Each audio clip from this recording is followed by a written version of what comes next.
Hi everyone and welcome to the video presentation for Module 18. This video covers 12-tone serialism. So what we'll do in this video is define what the 12-tone method is and also also called the 12-tone series. And we'll determine how to figure out the prime, transposition, inversion, retrograde inversion forms of a series. And then we'll figure out how to use a matrix to determine the different possible forms of a 12-tone series. So, the 12-tone method is a technique used to compose atonal music, so music without a tonal center. And we kind of talked about another approach to this, which was using set theory. And this is sort of just a different way of looking at that, creating a similar sounding music. And in this method, in the 12-tone method, the choice of which pitches to use in melodies, harmonies, or even like formal structures, whatever you want to use pitch information for, is determined by a precomposed series or a row. And the series is just a set of notes that contains each of the 12 chromatic pitches without any repeated notes. So this is an example of a 12-tone series, also known as a 12-tone row. You'll see that each of the 12 pitches is represented once, and there are no repeats.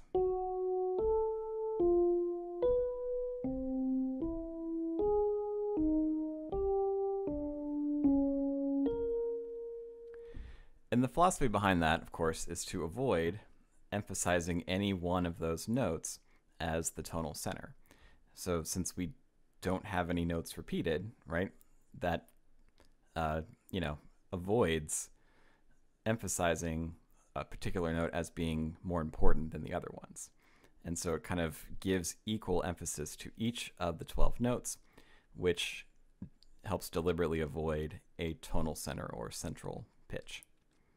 Okay, so in a strict 12-tone method, the use of the row is governed by these following rules. So each pitch of the row must be used in order. So you can never skip from note to note. You have to use the pitches in the order that they are in the row. And no pitch in the row may be used again until all of the other pitches in the row have been used. And there are some exceptions to that, like you can repeat a note, but you can't go back in the row, right? So you can repeat the same pitch over and over again, but then after doing that, you have to continue on in the row. And then finally, you can also use transpositions, inversions, and other transformations of the row, but then those transpositions and other transformations still have to be used according to the first two rules. Okay, so the original ordering of the row is called the prime form of the row, and we use the little p with a number under it to indicate that this is the original form of the row, the primary, or the one that all the other ones are derived from. And so this row may be transposed to begin on any of the 12 pitches, so that that x variable is the level of transposition. So if we say something is P0, it's the prime series, the prime form of the row, beginning on the note C. And so here's that same row we just looked at, but now it starts on the note C. Okay? So if you took the time to look at that, you'd see that all of the intervals are maintained relative to each other, but it just starts on C instead of F sharp. We could do this again, so P4 would be the prime series, the prime ordering of the row, beginning on the note E instead of C. Okay, and that's just because 4, right, is 4 half steps above C. So, okay, now you can do other things to the row, such as you can invert it. And so we're talking about now the intervals of the row being inverted. And this is a kind of an important point.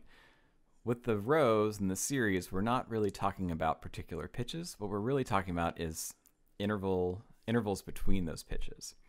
So the row isn't necessarily a group of pitches, it's more of a series of intervals. So from note to note to note.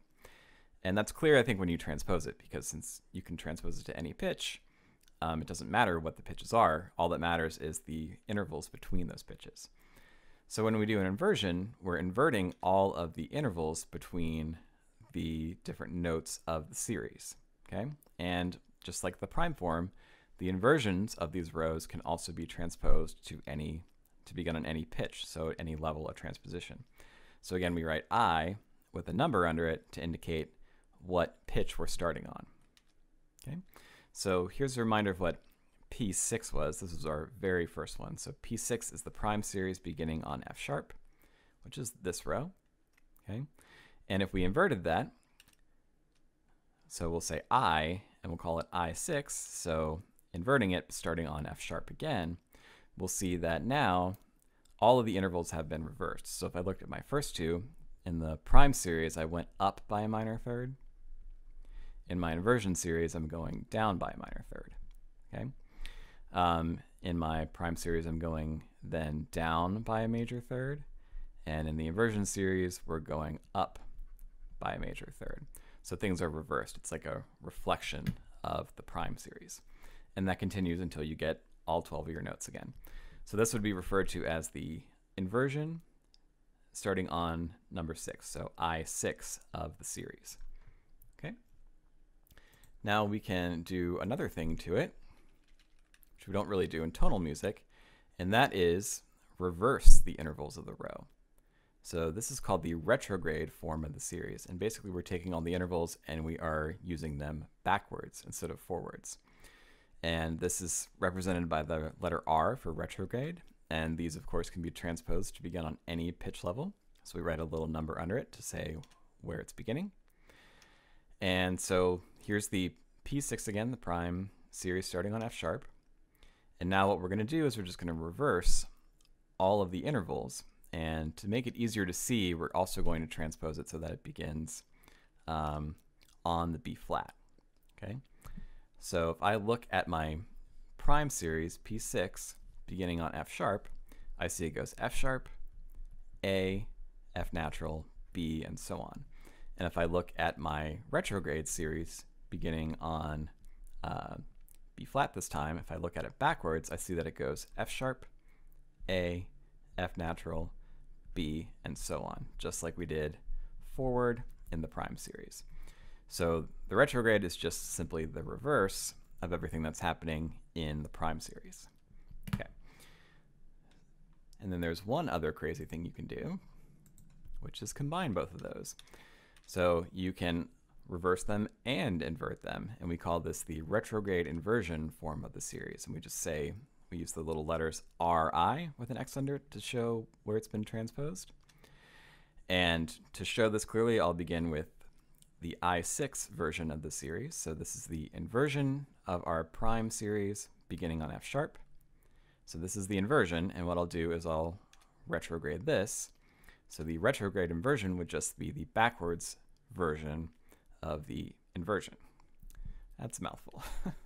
So the inversion started F sharp, D sharp, G, C sharp, and so on. And if we look at the retrograde inversion starting at the end, you'll see that it's the reverse of that. F sharp, D sharp, G, C sharp. Okay, so it's just the backwards version of the inversion. Okay, so how do you keep this all straight? Because there's a lot of possibilities. We can do a lot of different things to these rows, and the rows themselves have a lot of notes. So the most convenient way to keep track of it is using a 12 by 12 square, which is called a matrix.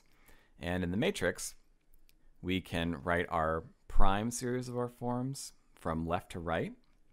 We can write our retrograde forms of the series from right to left. So if we read them right to left, we get the retrograde version. And then we can write our inversions going from top to bottom. And then the opposite of that, the retrograde inversion, would go from bottom to top. So depending on which way you're reading in the matrix, you can determine which form of the row you want to use or want to analyze. And the process takes a little bit, so I'm not going to do the whole thing, but you always begin by writing the row, the prime version of the row from left to right. So some people use numbers, other people use notes. We'll use notes to do this because I think it's a little bit easier to see. So we'll begin with P0. You don't have to start with P0, but this just means P, the prime form starting on C. And I've written that out down here to kind of remind us what that was. So starting on C, I'll write C, in the first square there. Then I'll continue on with E flat, B, F, F sharp. Then I get B flat again, and you can use sharps or flats. D, A, D flat, A flat, G, and then E. Okay. Now from there, you want to write out the inversion of this series. That's the easiest thing to do next. So to determine that, you figure out the different intervals you have above this, your first note. So this is C, so this would be, if I wrote my inversion going down, we would start with inversion 0, because C is 0. So I could write my notes there. Now, on this E flat, this would be inversion number 3, because E flat is 3 half steps above the note 0. And then we'd go on to this B, and that would be inversion number 11, because B is 11 half steps above C, and you'd keep going. So those would be all of my different inversions. Now, when I'm actually writing the inversion, you have to invert those different interval numbers to determine what the next note is. So it gets a little tricky, but so C0, right, we start on 0, that doesn't change. But when we go to the next note in the inversion, we have to go down 3 half steps instead of up 3 half steps. So a quick way to do that would be to write that number, well, to subtract that number 3 from 12, since that's our octave and we're inverting, and come up with the number 9, which is the note that you need to start on in the next prime form too. So this would be C, and then my 9 note would be A. And that starts off your inversion there. Okay, so if my next note would be B, and that's number 11 in our naming system, and 11 from 12 is 1, so my next one would be P1, and that would be the note C sharp or D flat. And then you continue to write the entire inversion going all the way down. And then eventually you end up with something that looks, if you've done it correctly, kind of like this. And so you'll see, if you do everything right, you'll have your first note written in a nice little diagonal line going down the matrix. If you mess something up, then you have to start all over, and that's really annoying. But if you do it correctly, you'll see that nice little line there. And once you have all this information, you'll see that if you wanted to know what the retrograde inversion of the series is starting on B, you would look for retrograde inversion number 11. And then to get that row, you just read upwards, following along the line.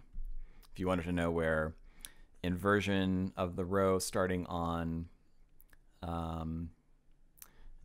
E is, you'd go all the way over here, find it there, and you'd go down the row, and that would be the notes of your inversion form. And you get all the different transpositions of the prime form. So it gives you all the information you need to analyze or to compose music with that row. Okay, we'll be working on that in Zoom class 2. So thanks for watching, and have a great day.